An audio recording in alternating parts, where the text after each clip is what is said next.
So this is my revised version of what should the Giants do this offseason. I had my first video on my other channel. Seemed like a lot of you liked that idea, but now we know Yannick Ngakoue is franchise tagged and will not be a free agent. So that's unfortunate because I wanted him to go to the Giants. Obviously, I'm a big fan of Ngakoue, as you guys know by now probably. So I got to take a different approach. We go to plan B. I didn't necessarily have a plan B, but after doing more research and stuff like that, I've come up with a pretty good idea. It's, you guys will see in the video. I'm not going to spoil it. There's many ways to go about this offseason. You could sign Byron Jones. You can sign Jadeveon Clowney. There's some big name free agents out there, but will I go that route? Let's see. So hopefully you guys enjoy this video, and let's get into it. So before re-signing the players and even before free agency, the Giants would have to cut some players. Well, not have to, but they should cut some players to save themselves some money. So, of course, cutting Yannick Ngakoue would have been the right move. I had this a while ago.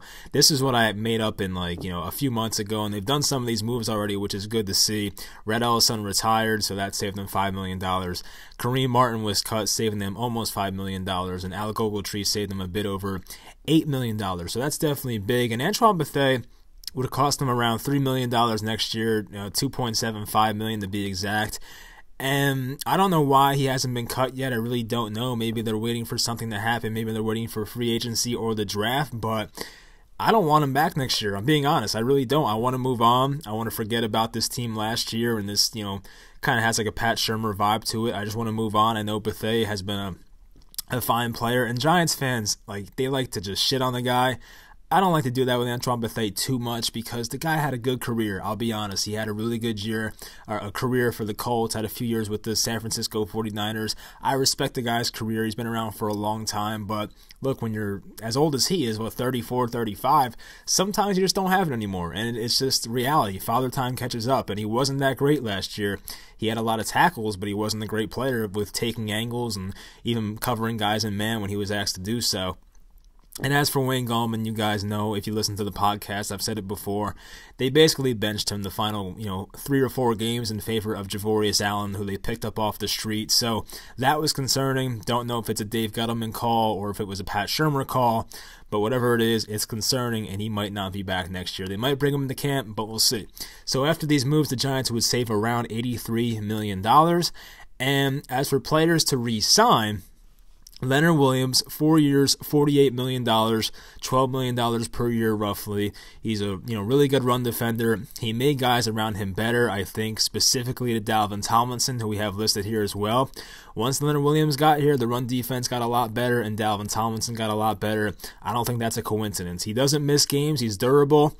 He gets pressure on the interior or from the interior. He doesn't get a lot of sacks, but he's definitely in the back of some quarterbacks' minds. He's able to get to the quarterback sometimes. Doesn't always finish the play, but at least he gets pressures, and he'll only be 26 years old next season. So I do think $12 million per year is a pretty fair price for Leonard Williams. I would have them re-signing David Mayo, whose contract is up 1 year, $2 million. He would be a depth piece. I don't expect him to start at inside linebacker. If something, God forbid, happens to one of the free agents we sign or draft picks we sign, or whether it's Ryan Conley, I hope not. Something could happen, obviously. Then David Mayo can step in. Was a really good run defender last year, special teams contributor, and he's only 27 years old next year, so that's definitely nice to have. And Dalvin Tomlinson, 4 years and $32 million. So I would rather get this done now because it's better to be proactive about contract extensions. $8 million per year for a guy who's primarily a run stuffer does not seem unfair. Maybe he feels he can get more on the open market. That could be true. He's only 26 years old. He definitely got better when Leonard Williams arrived and even showed some pass rushing ability towards the end of the year as well. I don't expect him to be like a 5, 6, 7, 8 sack type of guy, but if he gets to the quarterback occasionally, that'll be nice to see. So I think he helps the run game a ton, and Dalvin Tomlinson's a player I definitely want to retain, and I'd rather get it done sooner than later. So that's my plan for the in-house moves and stuff like that. They've already done some of the cuts. Hopefully Antoine Bethea is gone eventually, but we'll see what happens with that. And now, on to free agency. So number 1 for me is sign Corey Littleton. It'll be 4 years, $60 million, $15 million roughly per year. I am not sure if he'll be franchise tagged. It could be him, could be Dante Fowler, could be nobody. I really don't know what the Rams are going to do. They're kind of strapped for money. They do have some big contracts. I mean, Todd Gurley, Jared Goff, of course. I think Jalen Ramsey's going to get paid eventually. I'm not sure if he was yet, honestly. I feel like he was, but I'm not positive off the top of my head, so we'll see what happens. So he's a massive upgrade over Alec Ogletree, obviously. His missed tackle percentage in 2019 was only 2.9, which we love to see. He's been improving as a tackler every year in terms of his missed tackle percentage, so he's getting better in that category, which is huge for an inside linebacker. Hasn't missed a game in his career, only 26 years old. He'd be the best Giants inside linebacker in years, at least from what I can think of. We always think back to Antonio Pierce, and that can definitely be the best inside linebacker we've had since then. And his PFF grade was 78.9 in 2019, so this is a guy based off his durability, his age, his ability. He can cover tight ends. I mean, I saw a play against George Kittle last year. That was great. I'll probably put it in here at some point. So he's pretty good in coverage. He can make plays in the run game, and I would love to have him because he'll be there every week, just like Leonard Williams. He'll be durable, hopefully. You can't predict injuries, but guys that are playing all 16 games for 4 or 5 years, that's a good enough track record for me to believe that they'll be pretty healthy here, hopefully. So number 2, Brian Poole, another guy I've talked about. He was in my last video as well. 2 years, $12 million, $6 million per season. Plays slot corner. Fills a massive need for the Giants because I can't trust Corey Ballantyne or Grant Haley to fill that role next year for a full season. I would not go into that. I don't want to repeat what we did last season because that was pretty ugly at some points. So he's a good tackler, and he could really hold his own against most slot receivers. I mean, look, he's not perfect. He's not like the best slot corner in football, but he's not bad. He was a bright spot on a pretty bad Jets defense last year. Had a 49% completion percentage against him, which is actually really good. That was last season. Did miss some tackles. I did say he's a good tackler technique-wise, but he does have a missed tackle percentage of 13, so that's a bit concerning, but it is what it is. He's still much better in coverage than what Ballantyne and what Grant Haley were giving us last year, and it's only a $6 million per year contract, so it's not the end of the world. Should be a pretty cheap option. Played for the Jets last year, so he wouldn't have to like move his life or move his move homes and stuff like that. He can stay in the same location, so that's definitely convenient when you're signing a player from the Jets. So we'll see if Brian Poole is on board for that. I personally feel the Jets want to re-sign him, but we'll see if he does hit the open market, which he should. Then I think the Giants might give him a contract offer because filling slot corner in today's NFL is a pretty big position to fill, so that would be nice. His PFF grade was 79, by the way, in 2019, a pretty good number. Next, I have center Ted Karras. He was in my last video as well, so some of these are consistent. They stayed the same, but some are also different, as you can see. So 3 years, $18 million, $6 million per year. Started 15 games at center for the Patriots last year for David Andrews, who missed basically the whole year. I think it was the whole year with the blood clot issue. His PFF grade was 64.5 in 2019. That's pretty good. It's not excellent, but it's pretty good. Age 27, still pretty young, can play guard if needed. That's where he really came up as a guard/center, but played center obviously due to the injury. Only 5 penalties in his career, which is great. He didn't play a lot, but he played a full season last year basically. Only 5 penalties in 4 or 5 seasons is really good, so you love seeing that. Only 2% blown blocks in run blocking in 2019 and 2.4% blown blocks in pass blocking. So he's pretty consistent. He's not the best center in the league. He's not what Connor McGovern would be from the Broncos, but he does save money here. You know what I mean? So Connor McGovern would probably be about $5-6 million more. You can get Ted Karras for half the price, who does have some relation with Joe Judge, I'm assuming, based off him being in New England, so that would definitely help as well. The Giants definitely need an upgrade over John Halapio coming off an Achilles injury, which is always tough to come back from, and Spencer Pulley, when he played last year or even the year before, was nothing too special. Up next, and this is a new one for me, outside linebacker Kyler Fackrell from the Green Bay Packers. 2 years, $14 million, 28 years old, has a big frame, 6'5", 245 pounds.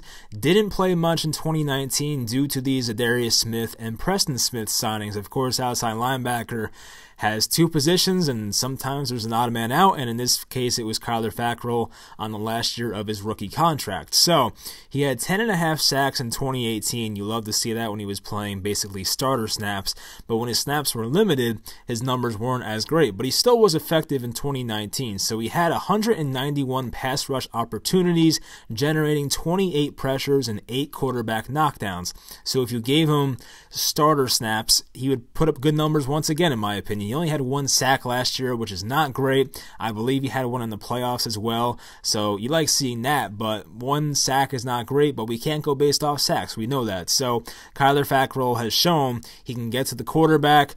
For some reason, he's pretty quick for his size. It's kind of weird to see a 6'5" and 250-pound guy move the way he does, but I was a fan of watching his film, obviously, because that's why I want him going to the Giants now. If you gave him consistent pass rush opportunities, I think he can generate a good season once again, maybe 7, 8, 9 sacks, hopefully, if he was starting for the Giants next year.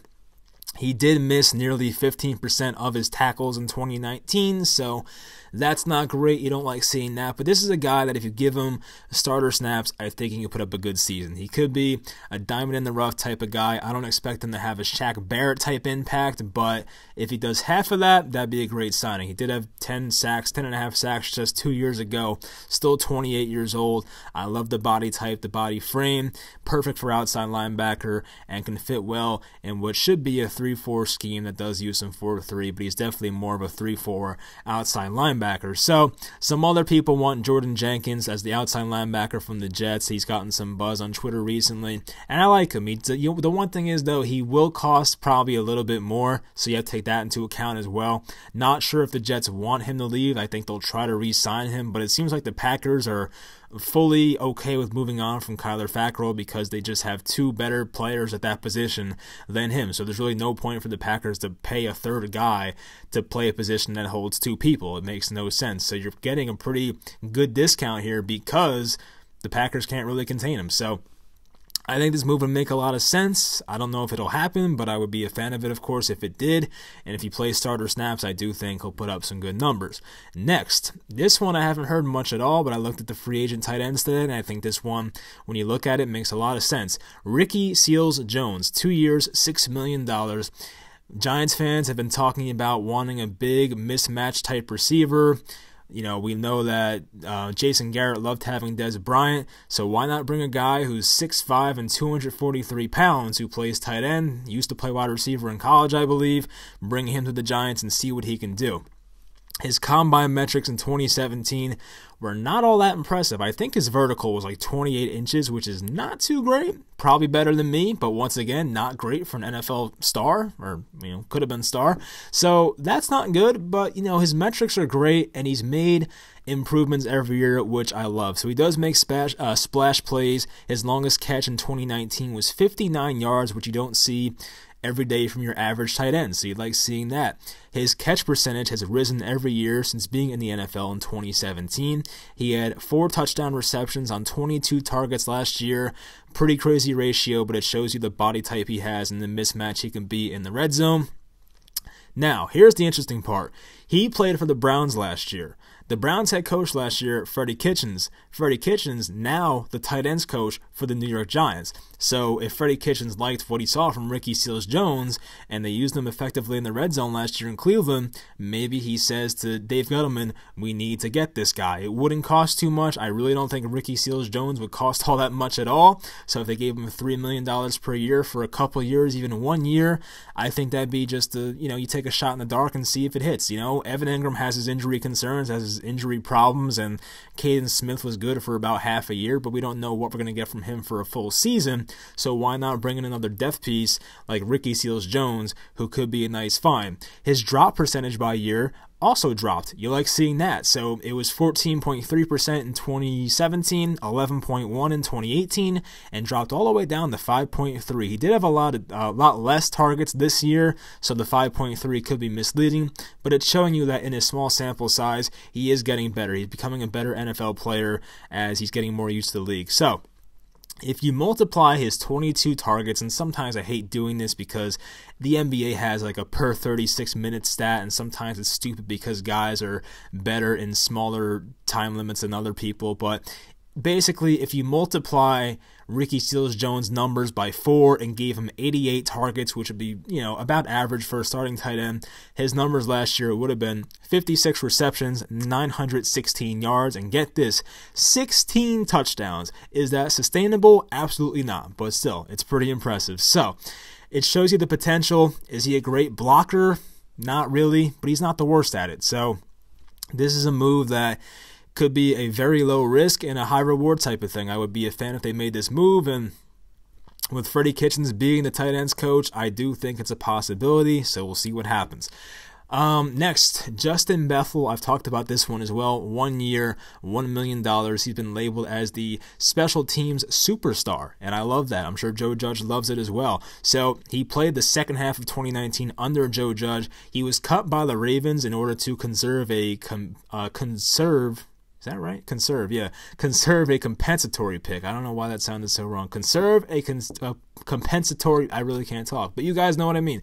So he had 3 Pro Bowls already, 2 first-team All-Pros, which is great. He got that for special teams. We get that, but still, he could replace Antonio Hamilton. He's known as a special team superstar. He's now 29 years old. If Joe Judge liked what he saw in New England from him the second half of last year when he played under him, he could definitely bring him to New York and say, hey, I love this guy, Gettleman, go and sign him for 1 or 2 years. It was a 1 year, $1 million contract for what I have him down for, so that would be fine with me. A great special teams player for $1 million. Why not? We'll see how serious Joe Judge takes special teams. I would like to think he will take it seriously, so we'll see.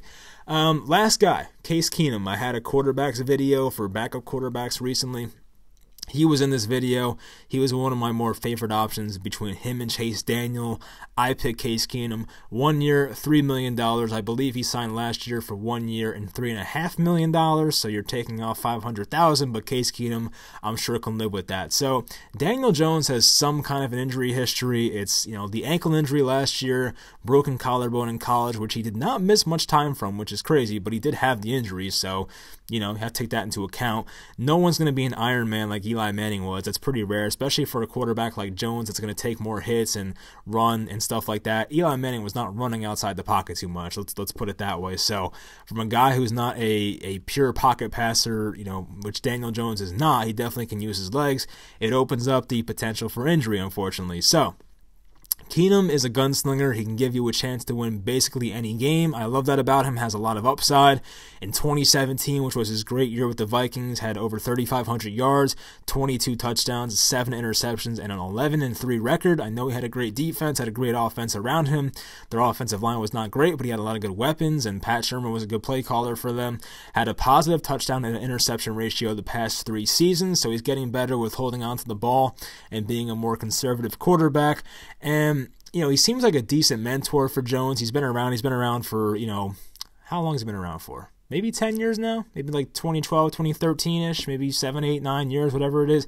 Been around for a while, played for 5 different teams, a lot of different teams in the past few years, so has a lot of experience and can definitely compete with Alex Tanney. Maybe the Giants bring 3 quarterbacks on the roster next year. Not sure how they go about that, but seems like they want to have Alex Tanney, but if they bring in 3 quarterbacks, I don't want Alex Tanney to be the immediate backup. That'd be concerning because I'm not sure how good Alex Tanney actually is. So I want a guy in here that can actually play the position at a pretty high level, and Case Keenum could be that guy. Sometimes Case Keenum is not so good. Sometimes you get the good Case Keenum, and he plays really well. So these are my, I'm trying to think how many signings this is. Is it like 7? I think it's 7. There's a lot of signings here. 1, 2, 3, 4, 5. Yeah, 7 people. So after this, there'd be $20 million in cap space remaining.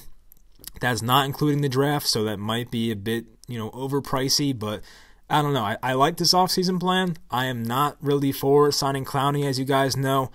Signing a cornerback at 27 years old and Byron Jones can sometimes get a little tricky. I know Byron Jones has a good history of not missing games, but sometimes corners break down at an age around 29, 30 years old, so I don't want to sign him to a massive deal and have Byron Jones start to break down during the end of, not the end of his career, but the end of his contract if we were to sign him for a 4 or 5 year deal. So I think Byron Jones is a great player, don't get me wrong, but it has some risk to it. I mean, I'd rather sign a cornerback at 23, 24 years old than a guy who's 27. So I know 27's not old, but for cornerbacks, sometimes they break down at a certain age, and you never know. So cornerbacks definitely play at their highest level from like ages like 23 to like 26. That's like the peak for cornerbacks.